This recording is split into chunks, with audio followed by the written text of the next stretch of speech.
नमस्कार दोस्तों, sure 60 education पर आपका बहुत बहुत स्वागत है। और हमने जो श्रृंखला स्टार्ट की थी हरियाणा जीके की, उसमें हम हिसार डिस्ट्रिक्ट कर रहे थे। और हिसार डिस्ट्रिक्ट जो हमने कितनी क्लासें कर ली थी? 3 क्लास कर ली थी मेरे हिसाब से तो। और आज क्लास नंबर 4 रहेगी, ठीक है।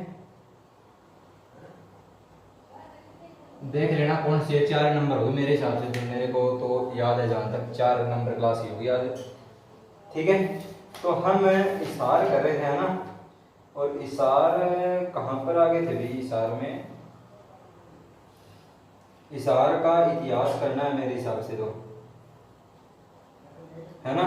हिसार का इतिहास करने वाले थे हम, इतिहास,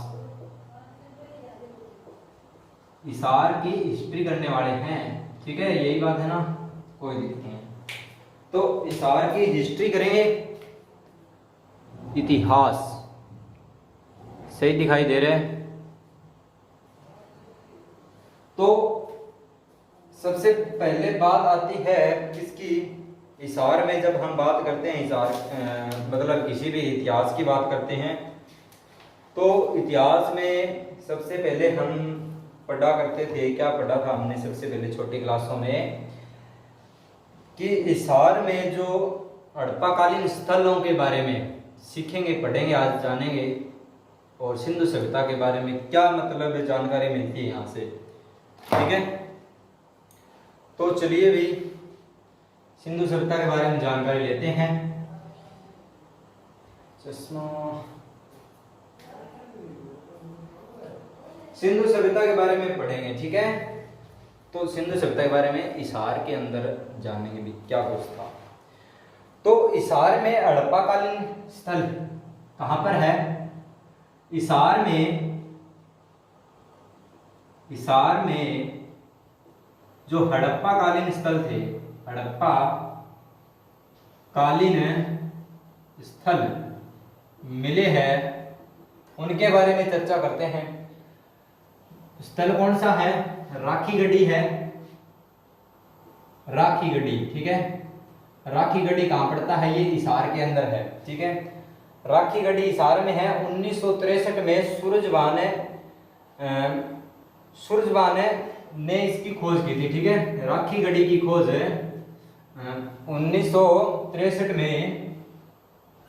1963 में सूरजवान ने, कोई पुरातत्वविद था सूरजवान नामक, और सूरजवान ने इस स्थल को खोजा था, ठीक है, खोज की थी। अब आगे देखते हैं। और 1996 से 1999 में, 1996 से 1999 के बीच अमरिंदर सिंह के नेतृत्व में खनन करवाया गया था इसका, ठीक है। 1996 से 1999 के बीच जो अमरिंदर सिंह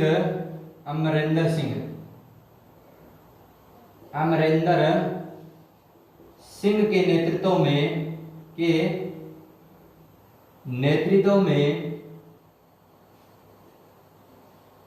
खनन करवाया गया था, इसकी खुदाई की गई थी, ठीक है। खनन करवाया गया था,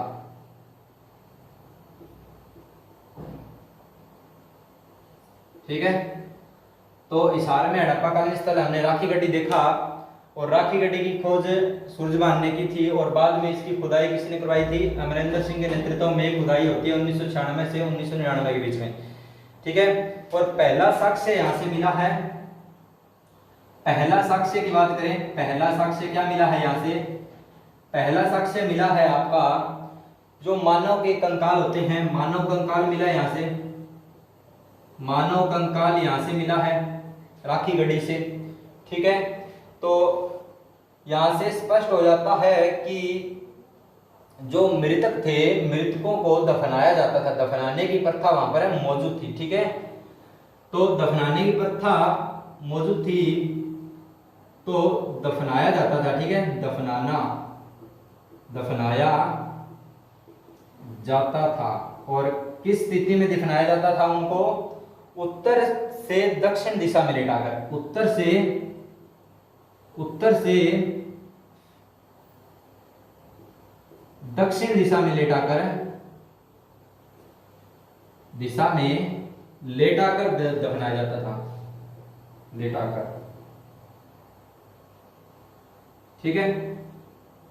और क्या करते थे? और मिट्टी के बर्तन सिर की साइड रखते थे और उनके सिर के पीछे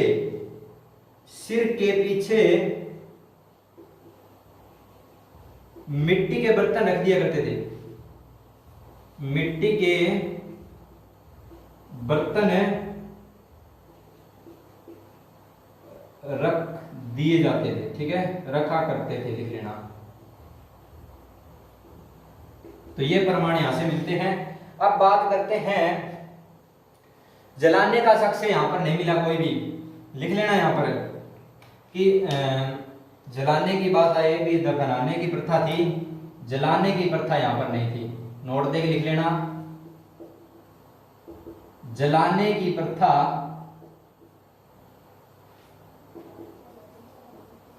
यानी कि जो मृत शरीर को जलाने की प्रथा नहीं थी। ठीक है, इतनी बात समझ में आ गई होगी और सही चल रहा होगा मेरे हिसाब से। तो बिल्कुल क्लियर दिख रहा है, कोई दिक्कत नहीं है 1% भी। अब चलते हैं आगे, क्या कहता है? आगे कहता है आपका, राखीगढ़ी भारत का पहला स्थल है जहां से हड़प्पा कालीन मानव कंकाल से डीएनए की प्राप्ति हुई है। और यहीं से मानव कंकाल की प्राप्ति हुई है ना, उस मानव कंकाल में डीएनए भी मिला है। ठीक है, तो मानव कंकाल से डीएनए की, ये क्या होता है? DNA deoxy ribo nucleic acid होता है। ठीक है, तो इसकी प्राप्ति हुई है, डीएनए की प्राप्ति हुई है। ठीक है, हुई है। अब आगे चलते हैं, सबसे बड़ा हड़प्पा कालीन स्थल पूछे भारत में, तो वो कौन सा है? राखीगढ़ी है। सबसे बड़ा भारत में, सबसे बड़ा जो क्या कहता है, हड़प्पा कालीन स्थल, हड़प्पा कालीन स्थल है कौन सा है? वो आपका राखीगढ़ी हिसार वाला है। राखीगढ़ी हिसार वाला है। ठीक है, राखीगढ़ी हिसार वाला है, हरियाणा के अंदर। ठीक है, और ये द्रष्टवती नदी, हमने पहले की बात की थी द्रष्टवती नदी की, द्रष्टवती नदी के किनारे था ये। ठीक है, राखीगढ़ी कहां था? ये द्रष्टवती नदी बहती थी यहां पर, द्रष्टवती नदी के किनारे। ठीक है, ये जो राखीगढ़ी स्थल है ये द्रष्टवती नदी के किनारे था, और जिसको कभी सरस्वती नदी के नाम से जाना जाता था। ठीक है, कोई दिक्कत नहीं है 1% भी, बढ़िया चल रही है वीडियो। तो लाइक भी कर दिया करो कि साथ साथ में देख रहे हो जो, और शेयर भी कर दिया करो, क्योंकि ना संघर्ष ना तकलीफ तो क्या खाक मजा है जीने में। और बड़े बड़े तूफान रुकने चाहिए और आपके सीने में आग लगनी चाहिए। ठीक है, तो सीने में आग, मेरे सीने में ना सही तो तुम्हारे सीने में सही, आग जहां भी हो आग जलनी चाहिए। तो अब चलते हैं आगे, क्या कहता है कि राखीगढ़ी द्रष्टवती नदी के किनारे था और यहां से एक मुद्रा प्राप्त हुई है। यहां से दिख जाएगा ना, 1 मिनट देख लेता हूं मैं, दिख जाएगा, एक लाइन और आ जाएगी। यहां से एक मुद्रा मिली है, और मुद्रा प्राप्त हुई है जिस पर देवी का चित्र बना हुआ है, जिस पर देवी का चित्र अंकन है, चित्र छपा हुआ है, ठीक है, लिख लेना, चित्रित है। अब आगे चलेंगे।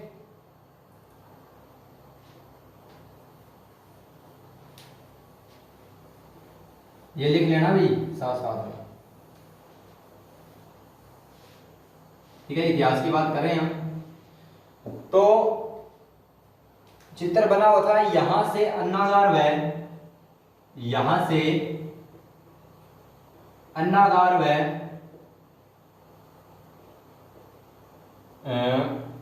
अन्नागार व अग्निवेदिका, अग्निवेदिका। ये इशारा मैं थोड़ा सा साफ ही कर लेता हूँ क्योंकि इशारा तो पता ही है सभी को, इंग्लिश में लिख रखे है, कोई दिक्कत नहीं है, ठीक है, अब कोई दिक्कत नहीं होगी। तो अन्नागार और अग्निवेदिका यहां से प्राप्त हुई है। आ रहे समझ में सभी को? और समझ में नहीं आ रहा तो वीडियो बैक कर लेना, और समझने वाली इसमें कोई मैथ थोड़ी है, ठीक है। और का साक्ष्य भी इसमें, अग्निवेदिका का साक्ष्य भी, अग्निवेदिका का साक्ष्य भी मिला है, साक्ष्य भी मिला है। अब आगे बात करते हैं, आगे क्या कहता है कि केंद्र सरकार ने 2020 में जो बजट पास करवाया था उसके अंदर राखी गड्डी के लिए भी बजट तैयार किया गया था, ठीक है। और क्यों किया गया था? क्योंकि इसको विश्व प्रसिद्ध स्थान बनाया जाएगा। मकसद ये है गवर्नमेंट का भी, सबसे ज्यादा जो बजट पास किया राखी गड्डी के लिए स्पेशल बजट पास किया गया था उसमें बजट में, ठीक है। तो ये कारण था कि उसको विश्व प्रसिद्ध स्थान बनाया जाए, क्योंकि भारत में एकमात्र ऐसा सबसे बड़ा स्थान है हड़प्पा कालीन है जो हिसार में हमारा राखी गड्डी के अंदर है, ठीक है। तो इसमें 5 स्थानों को शामिल किया गया था।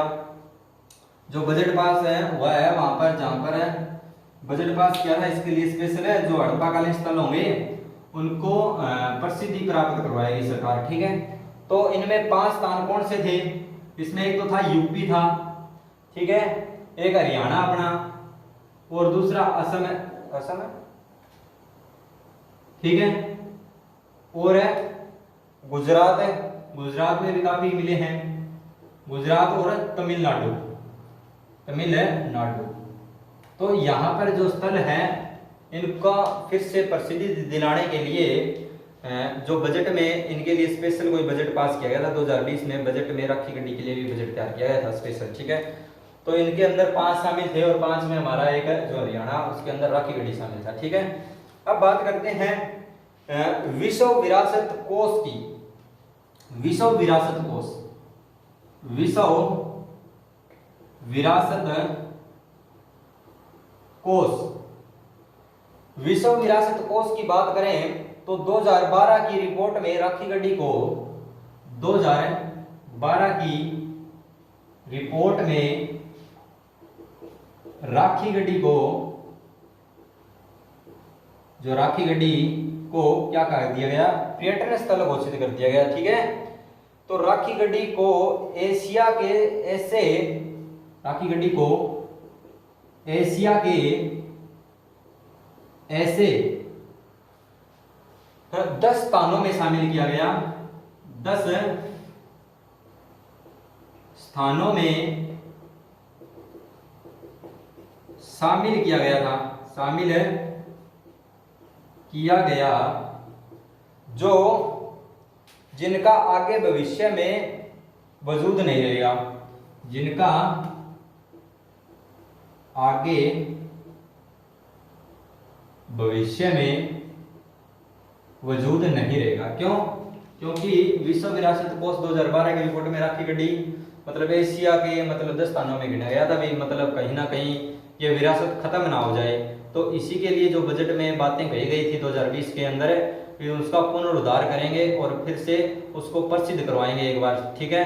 मतलब आने वाली पीढ़ी के लिए देखने को वो मिलती रहे, पर्यटन के रूप में उसको चेंज कर देंगे, ठीक है। पर्यटन के रूप में यहाँ पर जो पर्यटन आएंगे वो यहाँ पर देखेंगे पीछे पुरानी बातें क्या हुआ था क्या नहीं, ठीक है। तो तभी ये सभ्यता बढ़ी रहेगी एक तरफ से, नहीं तो ये लुप्त हो जाएगी फिर। अब चलते हैं आगे। तो आगे क्या कहता है, जो हरियाणा में राष्ट्रीय स्तर का मुख्यालय की बात करते हैं। हरियाणा में राष्ट्रीय स्तर का मुख्यालय राखीगढ़ी में है। हरियाणा में राष्ट्रीय स्तर का जो हेडक्वार्टर है वो कहाँ है, वो राखीगढ़ी में स्थित, राखीगढ़ी में स्थापित किया जाएगा। ठीक है, राखीगढ़ी में स्थापित किया जाएगा। ठीक है, आगे बात करते हैं। और अंतर्राष्ट्रीय स्तर का पंचकुला में खोला जाएगा। अभी राष्ट्रीय स्तर का संग्रहालय जो हेडक्वार्टर है राखीगढ़ी में, और अंतर्राष्ट्रीय स्तर की बात करें,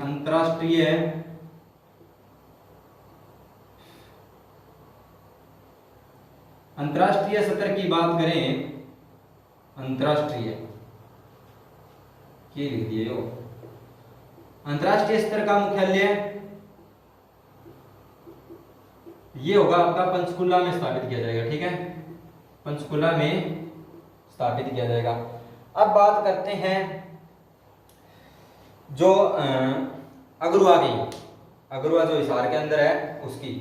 तो अगरोहा नामक जो स्थान है, अगरोहा, तो जो अगरोहा है यहाँ पर, अगरुआ अग्रवाल समुदाय के लिए उत्पत्ति स्थल माना जाता है। अग्रवाल समुदाय की उत्पत्ति स्थल है अगरुआ को माना जाता है। ठीक है, अग्रवाल समुदाय का, अग्रवाल समुदाय का उत्पत्ति स्थल अगरुआ माना जाता है। ठीक है, माना जाता है। अब बात करते हैं आगे, और कहता है अगरुआ को क्या कहता है,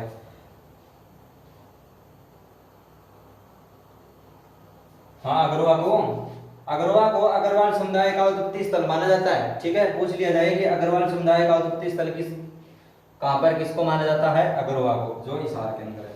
अब यहां से संगीत के साक्ष्य मिले अगरुआ से, अगरुआ से 7 सौरों के साक्ष्य, 7 सौरों के साक्ष्य क्या कहा, अगरुआ से 7 सौरों से अंकित एक ईंट मिली है।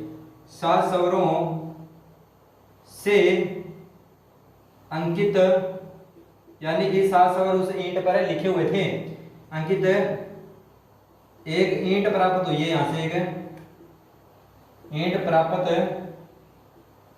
हुई है, और जिस पर क्या लिखा हुआ है, जिस पर आपके जो 7 स्वर है, सारे गामा लिखा हुआ है। ठीक है, सारे ग म प ध नि सा, ठीक है, ये लिखा हुआ है इस पर। अब चलते हैं आगे, सीसवाड़ सभ्यता की बात करते हैं। जो सीसवाड़ गांव नहीं है हिसार के अंदर, उसकी बात करेंगे। तो वहां से भी सभ्यता के अवशेष मिले हैं, वहां से देख लेते हैं क्या कुछ मिला है।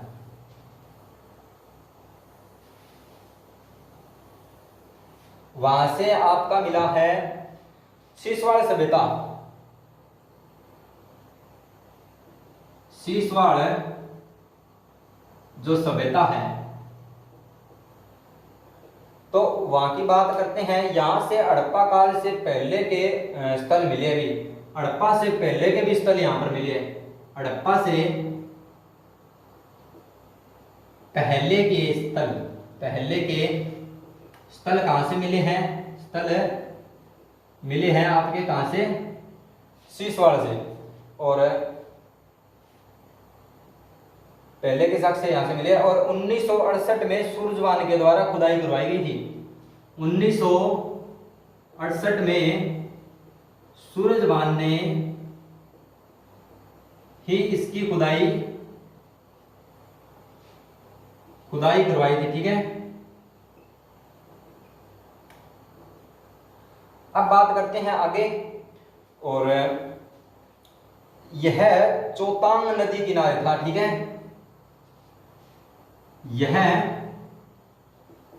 चोतांग नदी किनारे था किसी टाइम में। आज भी ऐसी तो वैसे नदी नहीं है, लुप्त हो गई है। ठीक है। यहां से चित्रित चूड़ियां मिली अभी, चूड़ियों के साक्ष्य है चित्रित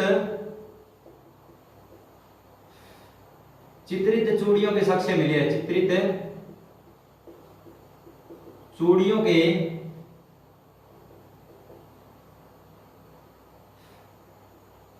साक्ष्य यहां से मिले हैं। अब बात करते हैं यहां से मिट्टी के खिलौनों के साक्ष्य, मिट्टी के खिलौने भी यहां से मिले हैं, मिट्टी के खिलौने भी के साक्ष्य मिले हैं, ठीक है। और तांबे के जो हत्थे, तांबे का जो हत्था होता है ना, गंडासा जो हरा वगैरह काटते हैं जिससे हमें मशीन जो है काटने वाली, ठीक है, उसके साक्ष्य भी यहाँ से मिले हैं। जो गंडासा था यहाँ पर है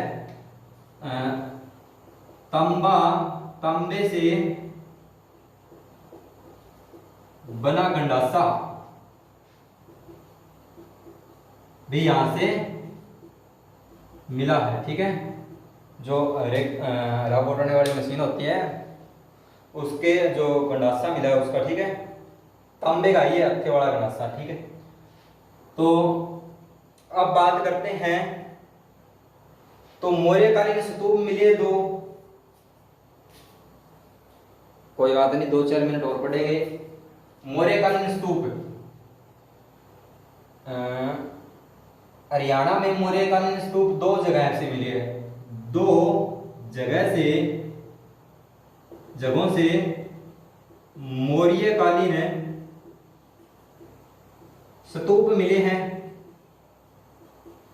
कौन सी है वो?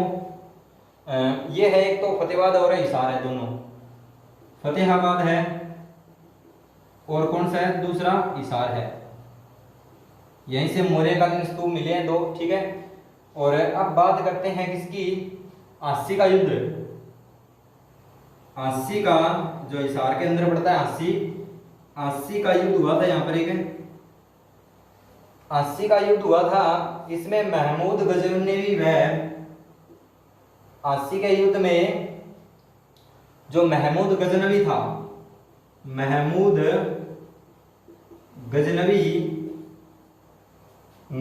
गजनवी व कंवरपाल के मध्य युद्ध हुआ था, ठीक है। ये जो 80 का युद्ध था महमूद गजनवी व कंवरपाल के बीच हुआ था ये युद्ध,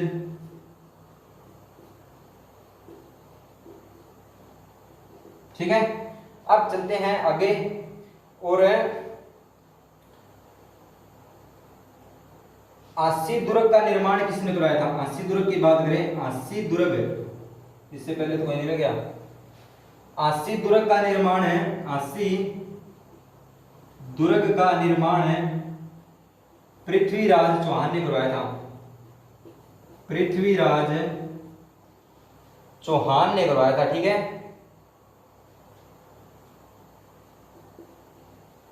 चौहान ने करवाया था। अब बात करते हैं किसकी? अस्सी को पहले असीरगढ़ का किला बोला जाता था, ठीक है, असीरगढ़ कहा जाता था। तो अस्सी को पहले असीरगढ़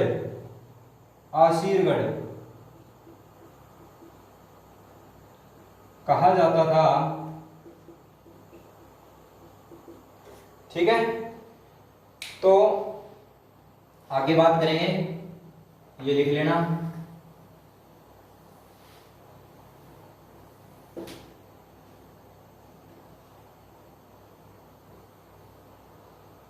आगे क्या कहता है अभी? आगे है आपका अस्सी का दुर्ग हमने कर लिया, असीरगढ़ का किला कहते थे इसको, पहले असीरगढ़ कहा जाता था। और ये यहाँ पर तलवारों का निर्माण किया जाता था, ठीक है। असीरगढ़ किले में 80 में तलवारों का निर्माण करने के लिए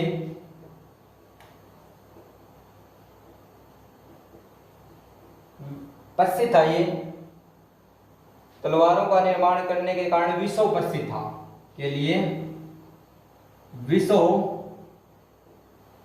प्रसिद्ध था, ठीक है, नो डिफिकल्ट। अब चलते हैं आगे। क्या कहता है कि जो बड़सी दरवाजे का निर्माण है ना, बड़सी दरवाजा, एक बड़सी दरवाजा भी है हिसार के अंदर, बड़सी दरवाजे का निर्माण है, बड़सी दरवाजे का निर्माण किसने करवाया था? बड़सी दरवाजे का निर्माण करवाने वाला था अलाउद्दीन खिलजी, ठीक है, अलाउद्दीन खिलजी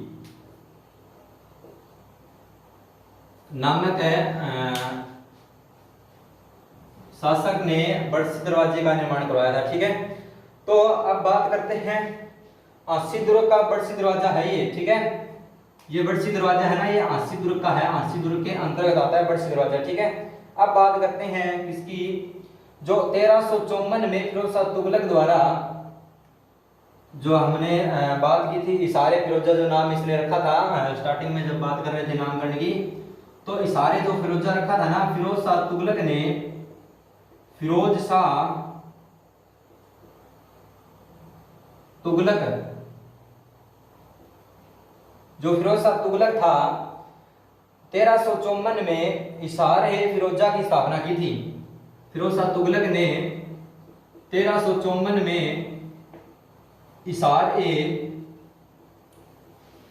इसार-ए-फिरोजा की स्थापना की थी, ठीक है, स्थापना की थी। अब आगे क्या कहता है ये, और इस शहर में 4 गेट थे, इसमें जो इसार-ए-फिरोजा था इसमें 4 गेट थे, इसमें 4 गेट थे जो आज भी है, ठीक है। एक तो जिनके नाम है मोरी गेट था, एक तो मोरी गेट, एक था तलाकी गेट, ठीक है, एक तलाकी गेट था, और एक नागौरी था, मेरे हिसाब से तो नागौरी था, और एक था दिल्ली गेट, ठीक है, जहां से ये दिल्ली गेट है।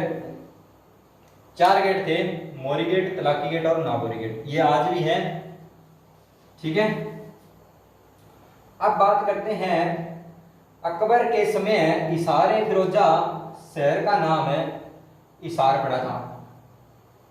फिरोज शाह तुगलक ने 1354 में इसार-ए-फिरोजा की स्थापना की थी, और अब अकबर के समय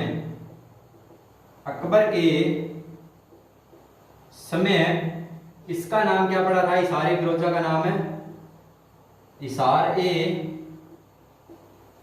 का नाम है क्या पड़ा था? इसार पड़ा था, ठीक है। इतनी बात समझ में आ गई सभी को, ठीक है। कारण क्या था कि इस किले का पहली बार पुनः जो निर्माण करवाया था वो अकबर ने करवाया था, यानी कि इसार-ए-फिरोजा से इसार नाम पड़ना किस कारण है? जो अकबर ने इसका पुनः निर्माण करवाया था, ठीक है, यानी कि खंडित हो गया भाई, पुनः निर्माण करवाया था इसका,